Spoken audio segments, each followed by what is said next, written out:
पूरी देश की जनता जानती है कि इनका हंसती है, जानती है कि इनके यहाँ तो वॉशिंग मशीन है।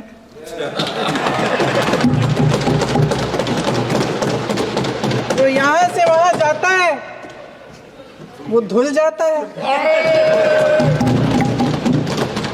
इस तरफ दाग, उस तरफ स्वच्छता।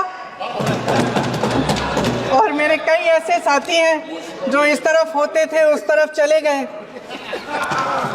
मुझे दिख भी रहे हैं, वॉशिंग मशीन में शायद धुल गए हैं। अध्यक्ष महोदय, जहां भाईचारा और अपनापन होता था, जहां हमारे संविधान ने एकता का सुरक्षा कवच दिया था, वहां शक और घृणा के बीज बोए जा रहे हैं। एकता का सुरक्षा कवच तोड़ा जा रहा है। प्रधानमंत्री जी यहाँ सदन में संविधान की किताब को यूं माथे से लगाते हैं, लेकिन संभल में, हाथरस में, मणिपुर में जब न्याय की गुहार आती है, उठती है, तो उनके माथे पे शिकन तक नहीं आता।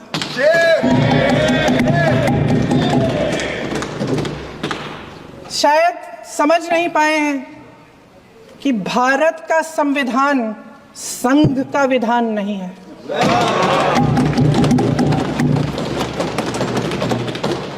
भारत के संविधान ने हमें एकता दी, हमें आपसी प्रेम दिया।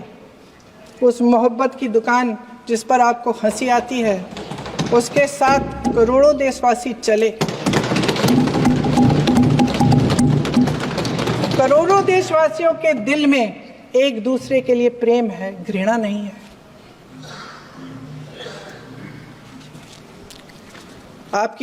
इनकी जो विभाजनकारी नीतियां हैं, उसका नतीजा हम रोज देखते हैं। राजनीतिक फायदे के लिए संविधान को छोड़िए, देश की एकता को भी ये रख नहीं सकते, इसकी सुरक्षा नहीं कर सकते। हमने संभल में देखा, मणिपुर में देखा। दरअसल इनका कहना है कि अलग अलग इस देश के अलग अलग हिस्से हैं। कैमरा। लेकिन हमारा संविधान कहता है कि ये देश एक है और ये देश एक रहेगा। जहां खुला विवाद होता था, अभिव्यक्ति का सुरक्षा कवच होता था, इन्होंने भय का माहौल पैदा किया है। सत्ता पक्ष के मेरे साथी अक्सर 75 सालों की बात करते हैं, लेकिन इन 75 सालों में ये उम्मीद, आशा, ये अभिव्यक्ति की ज्योति कभी थमी नहीं, कभी बुझी नहीं। इस देश की जनता ने खुलकर आलोचना की, निडर होकर धरने किए, प्रदर्शन किए। जब जब जनता नाराज हुई, तब तब सत्ता को ललकारा, उसे चेतावनी दी, बड़े से बड़े नेताओं को कटघरे में खड़ा किया, उनसे जवाब मांगा, न्याय मांगा। इस देश के छोटे छोटे से नुक्कड़ की दुकानों में, चाय की दुकानों में, इस देश के घरों में, गलियों में, मोहल्लों में, अखबारों में, प्रकाशन घरों में, न्यायपालिकाओं में चर्चा कभी बंद नहीं हुई। लेकिन आज ये माहौल नहीं है।